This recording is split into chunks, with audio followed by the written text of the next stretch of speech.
প্রিয় বন্ধু, প্রিয় দোস্ত, আমি সূরা রহমানের কিছু অংশ, কিছু আয়াতের বাংলা তর্জমা ও আলোচনা নিয়ে আসছি। আপনারা ধৈর্য ধরে শুনুন।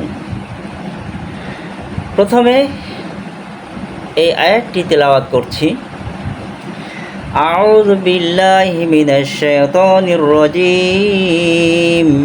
বিসমিল্লাহির রহমানির রহিম।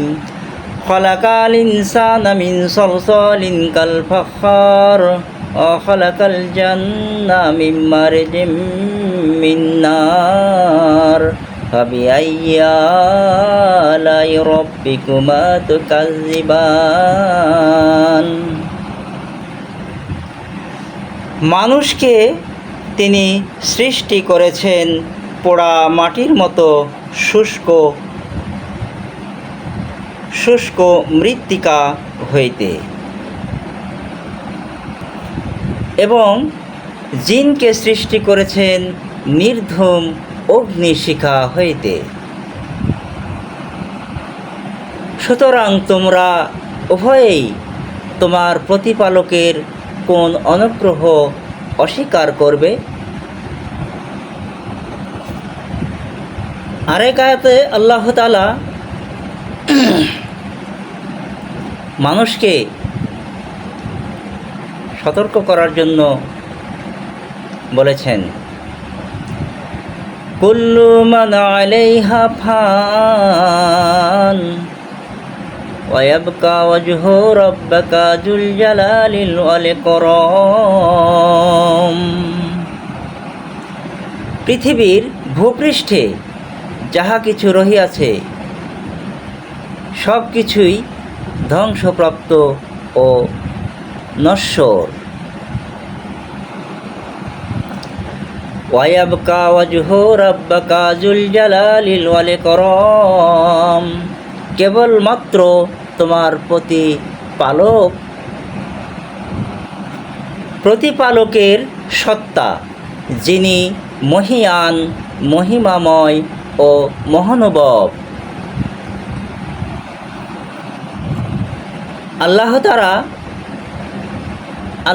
তাআলা 33 নম্বর ও 34 নম্বর আয়াতে আরও বলেন, নাফরমান ও বেঈমানদের উদ্দেশ্যে আল্লাহ তাআলা বলেন, হে নাফরমান, যারা শুকরিয়া জ্ঞাপন করো না, তারা আমার পৃথিবী থেকে, আমার আসমান জমিন থেকে অন্য কোথাও তোমরা চলিয়া যাও।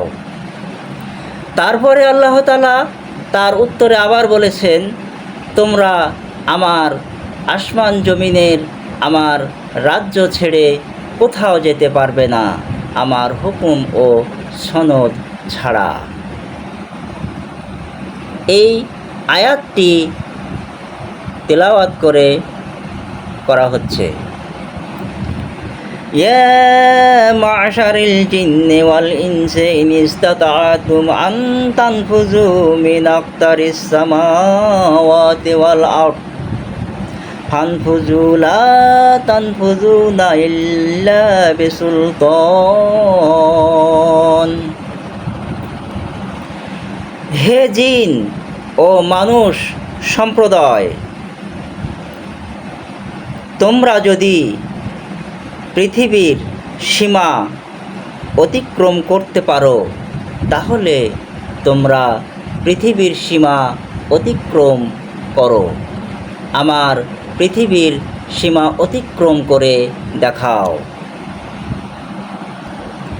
কিন্তু তোমরা এই পৃথিবী থেকে কোথাও অতিক্রম করতে পারিবে না আমার হুকুম ও সনদ ব্যতীত।